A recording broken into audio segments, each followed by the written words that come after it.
நண்பர்கள் எல்லாருக்கும் வணக்கம். இன்றைக்கான பதிவில் நம்ம எதை பற்றி பார்க்க போகிறோம் அப்படின்னா, வீட்டில் தோட்டம் வைக்கிறதுக்கு இடம் இல்லாதவங்க மாடியில் தோட்டம் வைப்பாங்க. ஆனால் அது மாடிக்கு சேஃப்டியாக, மாடியோட தரைத்தளத்துக்கு சேஃப்டியான்னு நிறைய பேர் கவலைப்படுவாங்க. நம்ம அந்த தோட்டத்தை எந்த அளவுக்கு பராமரிக்கிறோமோ அது அளவுக்கு தான் நம்மளோட மாடியோட சேஃப்டியும் தரைத்தளத்தோட சேஃப்டியும் இருக்குது. அதுக்கு நம்ம என்னெல்லாம் பண்ணலாங்கிற பற்றி தான் இன்றைக்கி இந்த பதிவில் பார்க்க போகிறோம். அதுக்கு முன்னாடி நீங்கள் இன்னும் நம்ம சேனலை சப்ஸ்கிரைப் பண்ணல அப்படின்னா சப்ஸ்கிரைப் பண்ணி வச்சுக்கோங்க. அப்படியே பக்கத்தில் இருக்கிற அந்த நோட்டிஃபிகேஷன் பெல் பட்டனை கிளிக் பண்ணிக்கோங்க.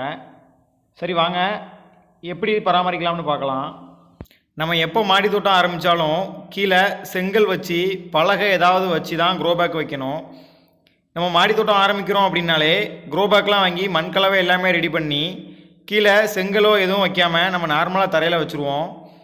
நம்ம செடிகளுக்கு தண்ணி ஊற்றும் போது அந்த கீழே இருக்கிற அந்த ஹோல்ஸ் வழியாக தண்ணி தரையில் இறங்கும்.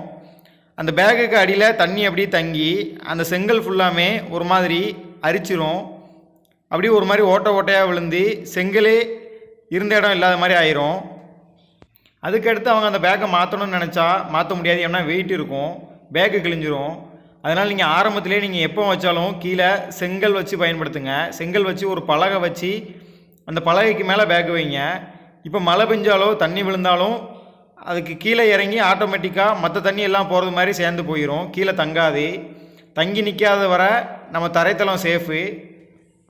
ஒரு சிலர் க்ரோ பேக்லாம் வைக்காமல் வீடு கட்டும்போதே மேலேயே தோட்டம் மாதிரி செங்கல் வச்சு கட்டிடுவாங்க. ஆனால் அப்படி கட்டாதீங்க, அது நம்ம காங்கிரீட்டுக்கு சேஃப் கிடையாது. பேக் வச்சு பயன்படுத்துங்க. நீங்கள் அப்படி கட்ட போகிறீங்க அப்படின்னா உங்களோட இன்ஜினியர்கிட்ட நீங்கள் கலந்து பேசிட்டு காங்கிரீட் எந்த அளவுக்கு போடணும் அப்படிங்கிறத தீர்மானிச்சுட்டு அதுக்கப்புறம் நீங்கள் அப்படி கட்டுங்க. அவசரப்பட்டு நீங்கள் அப்படி கட்டிட்டு நாளடைவில் கீழே காங்கிரீட்டில் தண்ணி ஒழுக ஆரம்பிச்சிருச்சு அப்படின்னா அதுக்கப்புறம் நீங்கள் அதை ஒன்றும் செய்ய முடியாது. அதனால் க்ரோ பேக் வச்சு உங்களுக்கு கிடைக்கிற பலகை இல்லைன்னா பனைமட்டை அது மாதிரி வச்சு பேக் வைங்க. அப்படி வச்சு உங்கள் தரைத்தளத்தை நீங்கள் சேஃபாக பார்த்துக்கலாம்.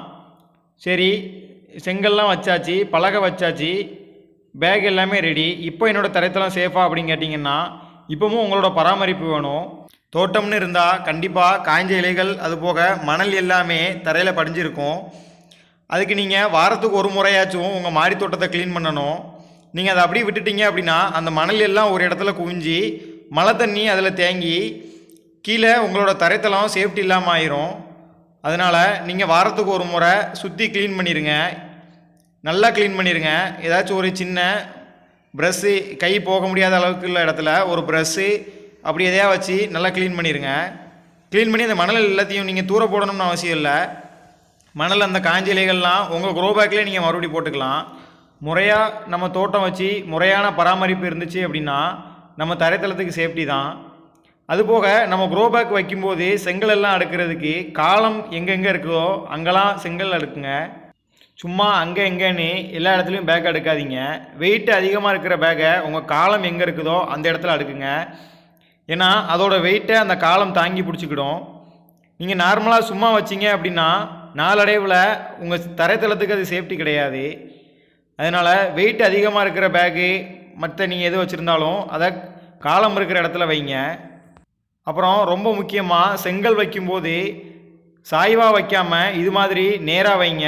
இப்படி வைக்கும்போது மழை தண்ணி எதுவுமே கீழே அவ்வளவா தங்காது, அது அப்படி ஓடு தண்ணி மாதிரி ஓடிடும். இப்படி வைங்க, கொஞ்சம் உயரமாகவும் கிடைக்கும் பேக் இருக்கிறது.